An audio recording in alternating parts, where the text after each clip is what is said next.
레위기 강의 첫 번째 시간입니다. 레위기 1장 1절로 2절 같이 읽겠습니다. 여호와께서 회막에서 모세를 부르시고 그에게 말씀하여 이르시되 이스라엘 자손에게 말하여 이르라. 너희 중에 누구든지 여호와께 예물을 드리려거든 가축 중에서 소나 양으로 예물을 드릴지니라. 아멘. 출애굽기를 강해한 지 거의 2년 만에 강해를 마치고 2년 만에 다시 구약성경으로 돌아왔습니다. 에베소서, 갈라디아서를 강해하는 일이 생각보다 좀 길어졌습니다. 하다 보니까 좀 더 잘게 썰게 된 감이 있었습니다. 이제 레위기를 강해하게 됐는데요. 레위기를 택한 특별한 이유는 없습니다. 출애굽기에 이어진 책이라 자연스럽게 택하게 됐습니다. 2년 전에 출애굽기를 시작했을 때 생각하고 또 기대했던 것보다 훨씬 더 풍성한 복음을 발견할 수 있었기 때문에 이번에도 그런 기대를 안고 시작해 봅니다. 저의 오래된 기억 속에 이 레위기는 한마디로 지루한 책이었습니다. 아마 여러분들의 그 레위기에 대한 기억도 크게 다르지 않을 거라 생각합니다. 성경을 차례대로 읽을 경우에 창세기는 흥미롭게 시작하지만 이 출애굽기를 만나면 간신히 넘게 되고 레위기에 다다르면 읽기를 중단하는 경우가 대반입니다. 해가 바뀌는 연초에 보통 성경 읽기를 다짐하곤 하는데 이 창세기, 출애굽기 그리고 레위기에서 위기를 맞게 된단 말이죠.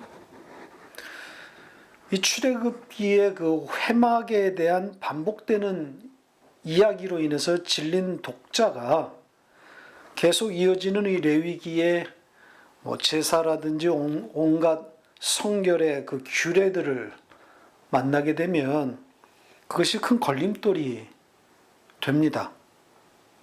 더군다나 예수 그리스도의 복음으로 읽는 것이 아니라 그냥 작심한 성경 읽기 프로젝트의 과정에서 만나는 레위기라면 더욱 지루할 수밖에 없는 거죠. 레위기를 시작하면서 제가 더욱 염려하는 바는 그런 레위기를 이 황 목사가 강해한다는 점입니다. 저의 강해는 그야말로 강해입니다. 강해란 성경의 본문을 텍스트를 그대로 풀어간다는 뜻입니다. 더군다나 저의 강해 설교는 주석에 가까우기까지 합니다. 문법적인 접근이 많기 때문에 그렇습니다. 그런데다 말하는 재주가 없고 또 이젠 점점 말이 더 늦어지는 경향까지 있으니 어쩌면 좋겠습니까? 자, 이럴 때 쓰는 사자성어가 뭐가 있죠? 점입가경? 이었으면 좋겠지만 시종일관인 거죠. 그런데다 아시는 것처럼 저는 거의 준비된 원고를 그대로 읽는 방식이라 톤이나 억양까지도 일정하지 않습니까? 아주 가끔 흥분할 때도 있지만 흔한 일은 아니고요. 그러니 듣기 쉬운 강해는 아닙니다. 그런데다 레위기니 더욱 염려가 되는 것도 사실입니다.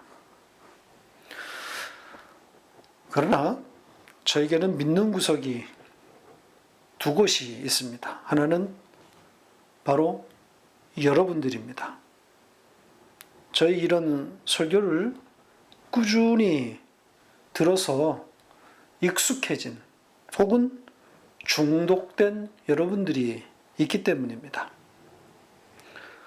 여러분들이 제 설교를 듣고 있는 것은 말씀에 대한 찐 사랑이 있기 때문일 것이다. 그렇게 믿고 있습니다. 저도 알고 있는 저의 이런 약점들 모르실 리가 없을 텐데, 그럼에도 이 설교를 붙들고 계시는 여러분들이 있기에 또 용기를 내게 됩니다.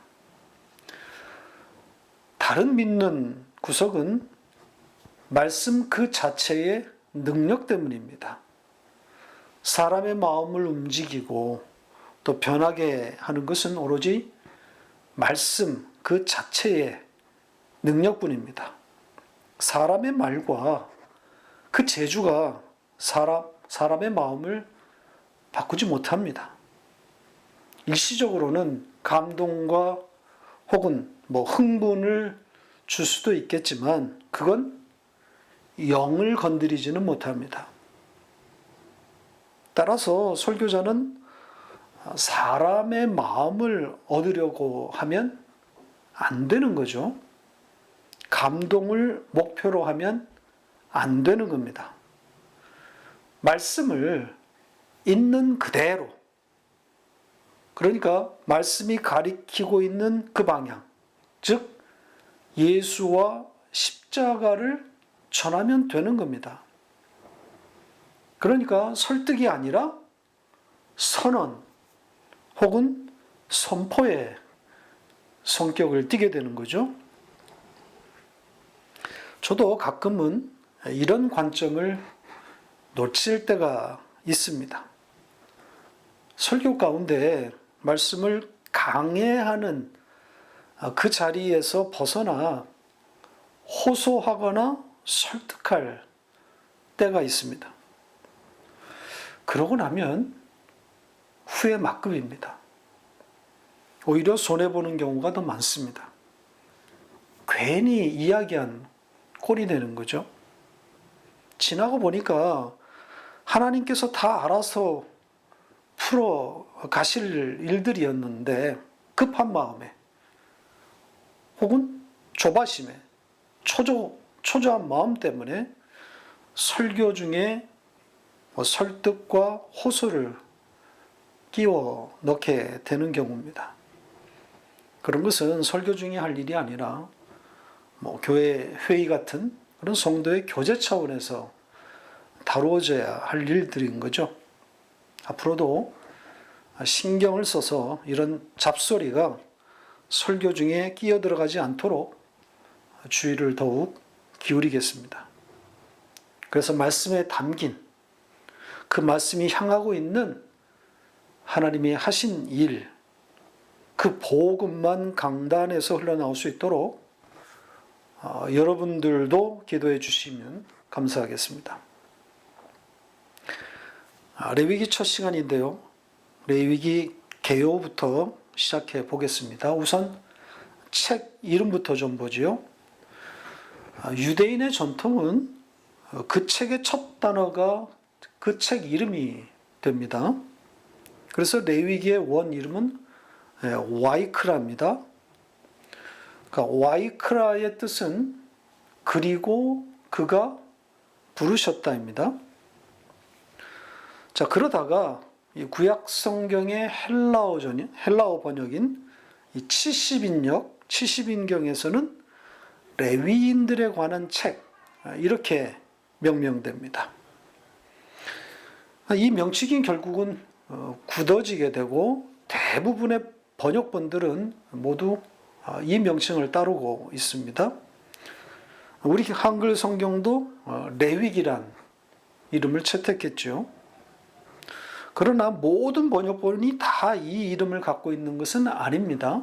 유대의 랍비들 사이에서는 제사장들에 관한 법, 이런 명칭이 붙어 있기도 합니다. 그러니까 레위라고 하는 포괄적인 대상보다는 범위를 좁힌 거죠.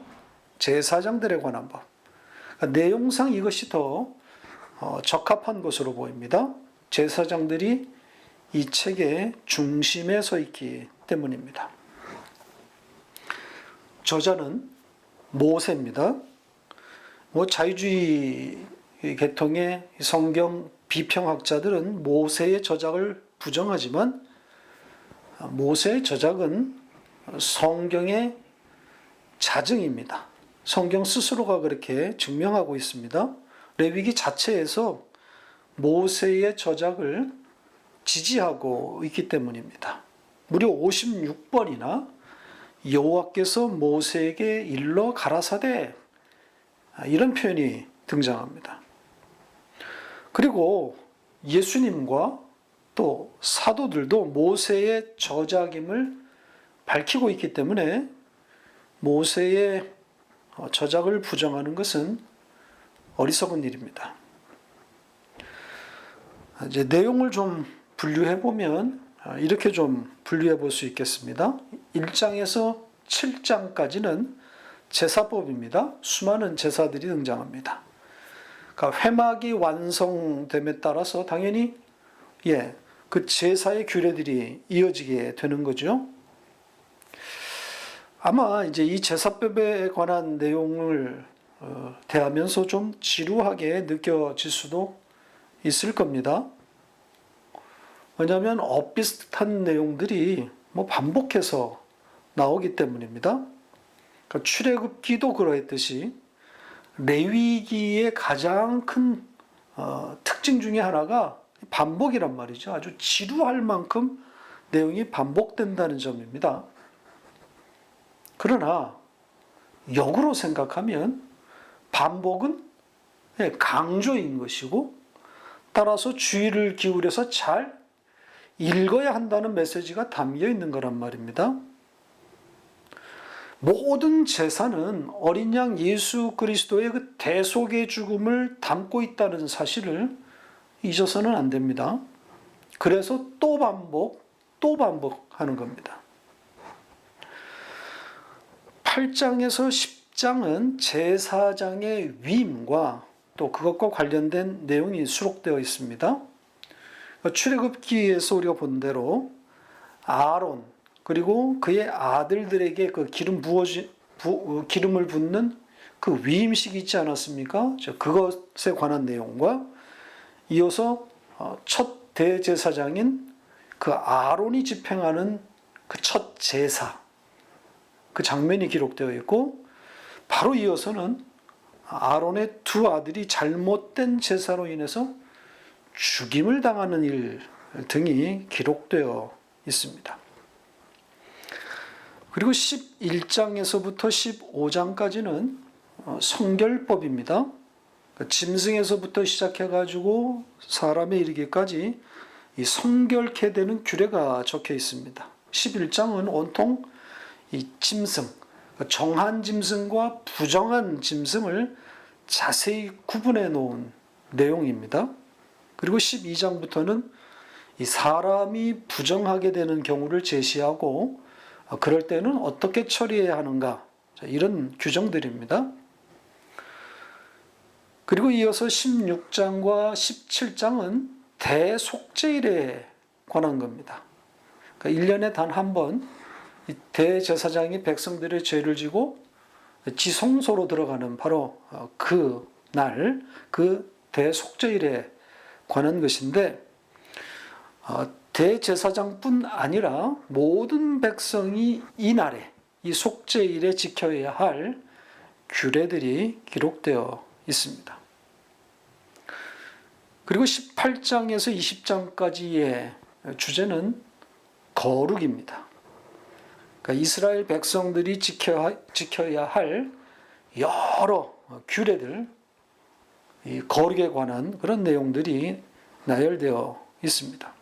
그리고 이어진 21장에서 22장은 이 제사장에 대한 규례가 별도로 수록되어 있습니다. 제사장들의 거룩인 거죠. 그래서 제사장들이 부정하게 되는 그런 여러 경우들이 수록되어 있고, 특히 22장에서는 제사장들이 받아먹게 되는 그 성물, 즉 그 제물에 대해서 지켜야 할 규정들이 나와 있습니다. 그리고 23장에서 25장까지는 절기를 다루고 있습니다. 그래서 첫 번째로 등장하는 게 안식일이고요. 그 다음은 유월절과 무교절, 그 다음은 이제 곡식을 수확할 때의 그 두 절기, 그 다음에 이제 대속죄일에 대한 이야기가 또 등장합니다.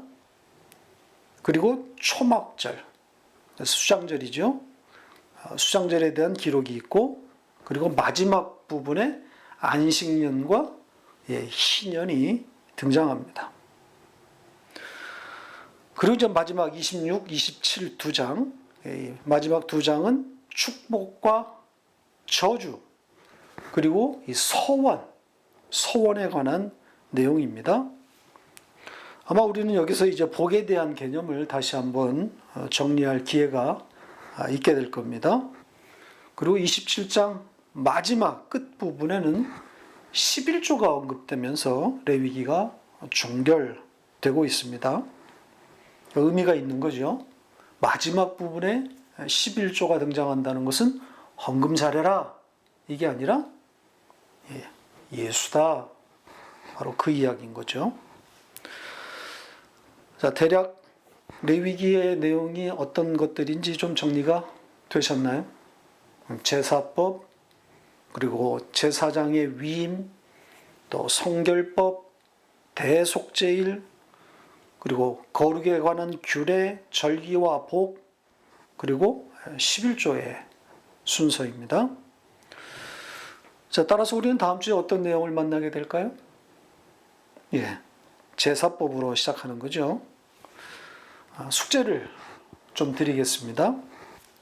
이전에 출애굽 강의할 때 이 제사법에 대해서 한번 정리를 해드린 적이 있는데, 그 설교를 다시 듣거나 아니면 레위기 앞부분, 그러니까 1장에서부터 7장까지를 읽고 한번 정리해 보시기를 바랍니다.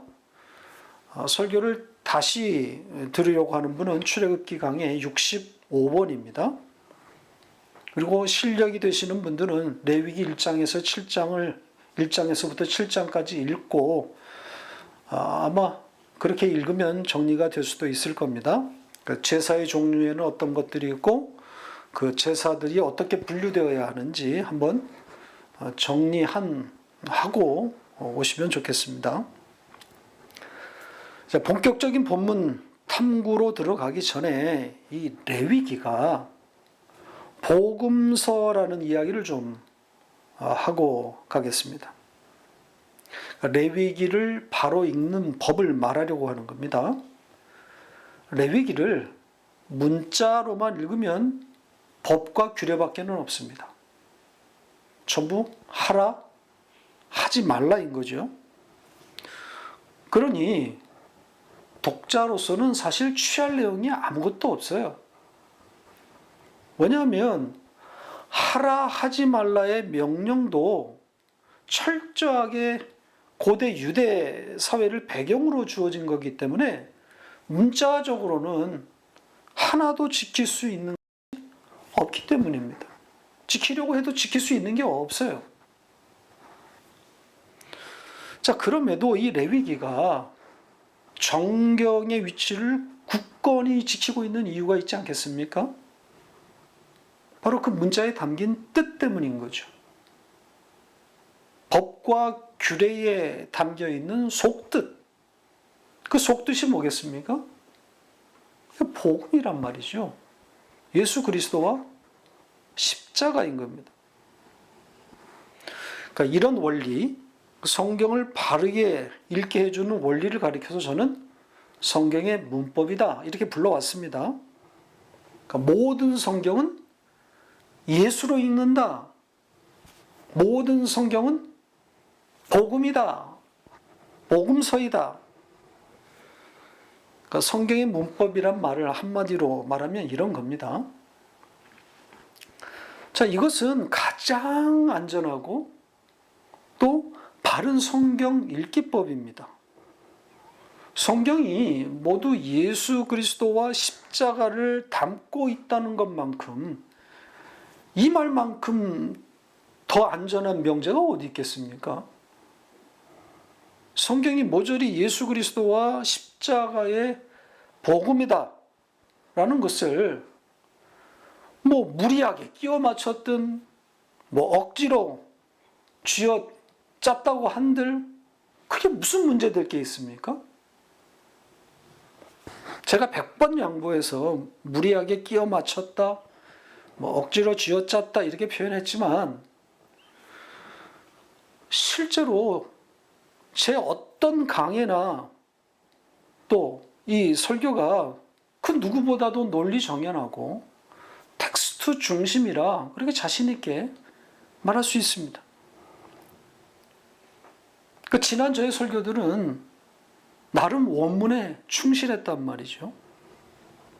자, 그랬더니 예수와 십자가로 성경이 보이더란 말입니다. 성경은 이렇게 이 성경의 문법으로 읽어야 맞습니다. 어디를 읽어도 어떤 책을 마주해도 복음이고 십자가란 말이죠. 그리고 이건 저의 주장이 아닙니다. 저의 논리가 아니에요. 우리 주님이 하신 말씀이. 성경이 그렇게 가르치고 있는 거예요. 자, 성경을 어떻게 읽으라고 하는지 그 단초를 발견할 수 있는 말씀들을 좀 보고 가겠습니다. 모세가 언급된 두 말씀을 보겠습니다. 누가복음 24장 27절입니다. 같이 읽겠습니다. 이에 모세와 모든 선지자의 글로 시작하여 모든 성경에 쓴 바 자기에 관한 것을 자세히 설명하시니라. 모든 성경이 누구에 관해 썼다고 합니까? 예수 그리스도라고 명확하게 말하고 있죠. 자, 요한복음 5장 46절입니다. 같이 읽겠습니다. 모세를 믿었더라면 또 나를 믿었으리니 이는 그가 내게 대하여 기록하였음이라. 예수님이 언제 하신 말씀입니까? 안식일에 베데스다에서 병자를 고치신 후에 유대인들의 공격을 받고 반격하신 말씀 중에 일부입니다. 모세가 기록한 것들이 누구에 관한 거랍니까? 명쾌하지 않습니까? 성경이 이렇게 읽으라고 주문하고 있습니다. 제가 만든 논리가 아니란 말이죠.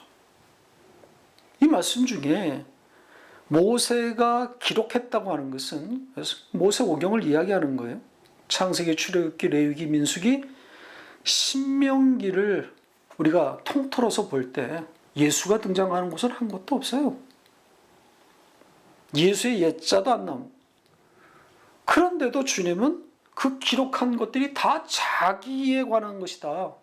자기에 대해서 기록했다고 그렇게 말하고 있지 않습니까? 주님이 그렇다면 그런 겁니다. 따라서 우리는 무조건 그렇게 읽어야 하는 거죠. 이게 성경의 문법입니다. 모든 성경은 복음서예요. 어떤 책도 예수 그리스도와 십자가를 담고 있는 거예요. 자, 이 대명제를 가지고 레위기를 읽어가야 하는 겁니다.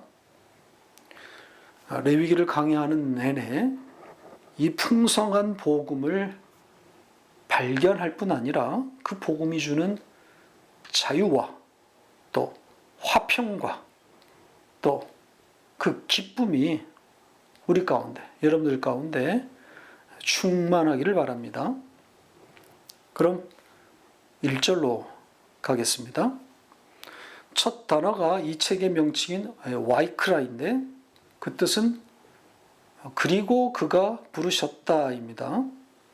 자, 이 단어에 그리고라는 뜻을 가진 접속사가 붙어 있습니다. 그러니까 이미 이 단어가 앞책인 출애굽기에 이어진 책이다라는 것을 암시하고 있는 거죠. 자, 출애굽기의 마지막 장면을 보고 오겠습니다. 출애굽기 40장 38절 같이 읽겠습니다. 낮에는 여호와의 구름이 성막 위에 있고 밤에는 불이 그 구름 가운데 있음을 이스라엘 온 족속이 그 모든 행진하는 길에서 그들의 눈으로 보았더라.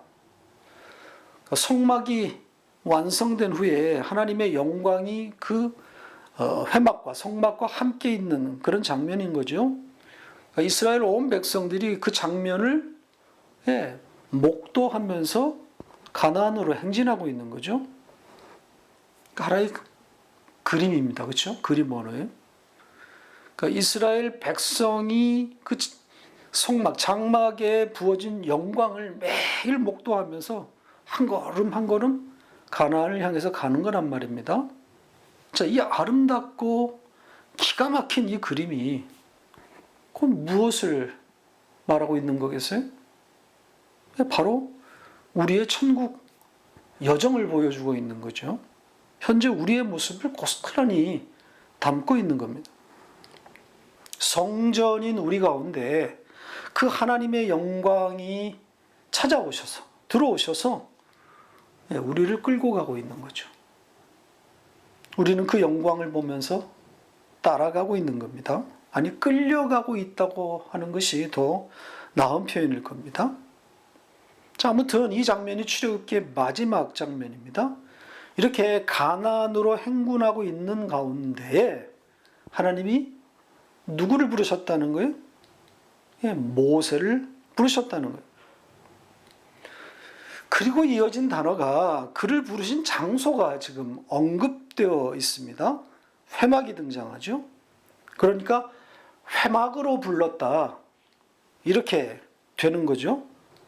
그런데 원문은 단어 배열이 그렇게 되어 있지 않습니다. 부르신 장소가 바로 이어져 있지 않고 바로 이어진 내용은 하나님의 또 다른 동작입니다. 그러니까 동사가 또 바로 이어져 있단 말이에요. 그 하나님의 동작은 말씀하셨다요. 자, 이 문장을 원문의 취지대로 한번 다시 구성해 보겠습니다. 보시죠. 비교해 보시기를 바랍니다. 자, 차이점이 어떻게 느껴지십니까? 우리 성경은 하나님이 모세를 회막으로 부르셨다, 이렇게 되어 있는 반면에 원문은 하나님이 모세에게 말씀하신 곳이 회막이었다. 그 회막을 지금 말씀하신 곳과 연결시켜 놨습니다. 그러니까 회막으로 부르셨다고 하는 것은 과도한 상상력입니다. 그냥 부르셨습니다.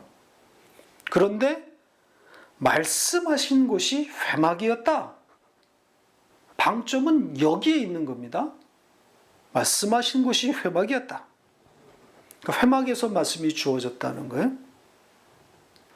물론 이 불렀다, 부르심에 대해서 의미를 부여하는 것이 잘못된 것은 아니지만 여기서는, 이 문장에서는 말씀이 전달되는 곳으로서의 회막이 부각되어 있는 겁니다. 회막에서 혹은 회막으로부터 말씀이 전해지는 겁니다. 그 회막으로부터 나오는 말씀, 이게 뭡니까? 예수 그리스도, 그 말씀, 그 로고스라고 할 수 있는 거죠. 그러니까 하나님이 모세를 불러서 그 예수 그리스도를 가르치고 있는 거예요. 그러니까 모세는 회막으로부터 나오시는 그 예수 그리스도를 만나고 있는 거란 말입니다. 이렇게 있는 것이 무리가 아닙니다. 억지가 아니란 말이에요. 왜냐하면 이어진 2절이 그것을 증명하고 있기 때문에 그렇습니다. 그러니까 2절은 1절의 구체적인 내용이란 말이죠. 그 말씀의 내용 아닙니까? 자, 2절을 다시 한번 읽어보겠습니다. 같이 읽겠습니다. 이스라엘 자손에게 말하여 이르라. 너희 중에 누구든지 여호와께 예물을 드리려거든 가축 중에서 소나 양으로 예물을 드릴지니라. 이 문장을 유심히 보면 하나님이 모세에게 하신 명령, 즉 말하라가 강조되어 있습니다. 우리 성경은 이스라엘 자손에게 말하여 이르라 이렇게 축소 번역했지만 원문은 이스라엘 자손에게 말하고 또 그들에게 말하라 이렇게 되어 있습니다. 그러니까 사실상 두 문장이란 말입니다. 그리고 동사도 달라요. 그러니까 말하고 또 말하라 이런 의미가 되는 거죠. 강력하게 말하라는 겁니다. 그러니까 어떤 의미가 내포된 거겠습니까? 네, 정말 중요한 내용이라는 암시인 거죠. 내가 지금부터 진리를 말할게. 잘 들어. 이런 뜻이 들어있다고 봐야 하는 거죠. 그러니까 회막으로부터 나오는 그 말씀, 그 진리이신 예수 그리스도를 이렇게 담고 있는 거예요. 2절이. 자, 그 내용을 좀 보겠습니다. 뭐라고 되어 있습니까? 여호와께 드릴 예물은 소나 양으로 드려야 한다. 그러니까 제사에 드려지는 이 제물이 지금 언급되어 있는 거죠. 여기에 이 소나 양으로 번역한 것은 문맥상 좋지 않습니다. 이 소나 양으로 제사라고 했는데 당장 이어진 3절부터 나오는 내용과 충돌된단 말이죠. 그러니까 10절에서는 그 예물이 염소인 경우가 나오고 심지어 14절에서는 새가 예물인 경우가 나온단 말이죠. 그리고 양에 대한 얘기는 또 없어요. 따라서 2절의 소나 양은 적절한 단어 선택이 아닙니다. 이 단어들이 소나 양의 의미로 사용된 예들이 없는 것은 아니지만 꼭 그것만 지칭하는 것은 아닙니다. 따라서 여기서는 그냥 가축을 총칭한 것으로 그렇게 봐야 합니다. 그러니까 소나 양이 아니라 뭐 가축이나 짐승 이렇게 일반적인 단어, 총칭하는 단어가 옳습니다. 그러니까 가축 중에서 예물을 드리라는 거죠. 그것이 소가 되든 양이 되든 뭐 혹은 염소나 작은 새가 되든 그거는 그렇게 중요한 게 아닙니다. 형편껏 드리면 되는 거죠. 중요한 것은 하나님께 드려지는 예물, 이 제물이란 단어에 있는 겁니다. 그러니까 예물은 희생제물을 말하는 거 아닙니까? 그 짐승을 반드시 죽여서 피를 내요. 이 번제지요. 그리고 태워. 이건 화제지요. 이렇게 제사해야 됩니다. 그러니까 그 제물이 타면서 풍겨내는 그 냄새, 그걸 하나님이 맡으시겠다는 거예요. 어떻습니까? 완벽한 십자가 아닙니까? 복음이란 말이죠. 그러니까 희생당하는 제물 이야기니까 그리스도에 관한 거죠. 자, 에베소서 5장 2절을 보겠습니다. 같이 읽겠습니다. 그리스도께서 너희를 사랑한 것 같이 너희도 사랑 가운데서 행하라. 그는 우리를 위하여 자신을 버리사 향기로운 제물과 희생제물로 하나님께 드리셨느니라. 자, 그리스도가 향기로운 제물과 희생제물이라고 하죠. 향기롭다고 하는 것은 화제를 말하는 것이고 희생제물이라고 하는 것은 죽어서 피를 내는 번제를 담고 있는 말입니다. 따라서 레위기 1장에 지금 이 내용을 고스란히 담고 있는 그런 내용이기도 합니다. 좀 더 화가 나려고 하는데 이 문장에 대해서 조금만 첨가하고 말씀을 맺도록 하겠습니다. 이 말씀도 원문을 심각히 왜곡하고 있는 번역입니다. 그리스도가 너희를 사랑한 것 같이 너희도 사랑 가운데 생활하라. 이렇게 되어 있어요. 이것대로 하면 이게 얼마나 무시무시한 내용입니까? 그리스도가 우리를 사랑한 그 사랑? 그게 뭡니까? 아가페 사랑이죠. 그 뒤에 나오는 향기로운 제물과 희생제물 되심입니다. 십자가란 말이죠. 그러면 그 사랑을, 그 희생을 우리더러 행하라는 말인데 이게 가능합니까? 그 아가페의 사랑, 그 희생적 죽음을 행하라고 하는 것인데 우리가 어떻게 할 수 있습니까? 중보자로서 죽으라는 것인데 그것은 우리가 할 수 있는 성질의 것이 아니란 말이죠. 이 번역이 오류가 생김으로 온 혼동입니다. 어디에 문제가 있는 거죠? 어떤 단어가 결정적이겠습니까? 네, 행하라 라고 번역된 단어. 그런 뜻이 아니라 그랬죠. 이 단어의 뜻은 바로 그 옆을 밟고 있다. 그 언저리에 머물러 있다. 이런 뜻이라 그랬죠. 그러니까 그 사랑을 행하라가 아니라 그 사랑 언저리에 잘 머물러 있어라. 그 사랑의 실천이 아니라 그 사랑을 서로 확인하면서 우리가 그 자리에 있음을 서로 뭐 하라는 거예요? 보고 확인하라는 거예요. 향기로운 제물이시고 희생제물이신 그 예수 그리스도가 베푸신 그 사랑, 그 아가페 안에 잘 머물러 있으라는 걸 보라는 겁니다. 자, 오늘은 이 정도 하죠. 말씀을 맺겠습니다.